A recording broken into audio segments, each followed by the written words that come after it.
Hello guys, today's video magluluto tayo ng chicken in soya sauce. Napakadali lang itong sundan guys. Kaya tara, let's start! Dito sa ating kawa, maglalagay tayo ng konting amount of oil.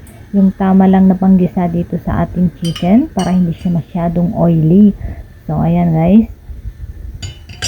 Gumamit pala ako dito ng chicken wings guys. Itong ating mga recado, sibuyas, ginger at saka stock ng shallot at syempre hindi mawalang ating chicken. Dito sa ating kawa, igigisa lang natin itong chicken guys. Mas masarap kasi pag naggisa siya ng konti. Ayan, kailangan magkulay brown, mag-brownish yung magkabilaan. Babalik ta rin natin siya para hindi siya masunog. Siguradong magugustuhan niya ito guys dahil legit na legit ang lasa.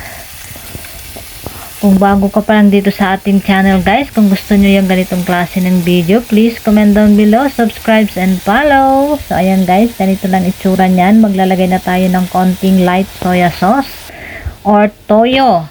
Ayan, oyster sauce. Konti-konti lang, tsansahan lang tayo. And then maglagay din tayo ng konting black vinegar and pamintang durog. Ayan guys. Halu-haluin lang natin siya. Mas masarap kasi guys kapag ginisa natin konti o ginisa muna natin yung ating chicken o meat bago natin siya rerekadohan. Ayan.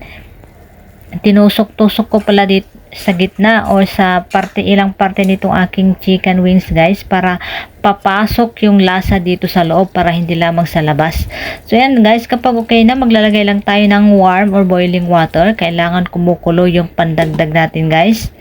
Ayan, and then takpan lang natin siya ng about ilang minuto, and then kapag okay na, ito nang itsura niya guys. Maglalagay na tayo ng sliced ginger, ayan, sibuyas at ang stock ng ating shallot. So yan guys, ganito lang kasimple, napakadali lang, and ito na okay na siya guys. Maglalagay lang tayo ng konting sugar para balanse yung lasa, and this is it. Napaka easy lamang ito guys. Please subscribe na and follow.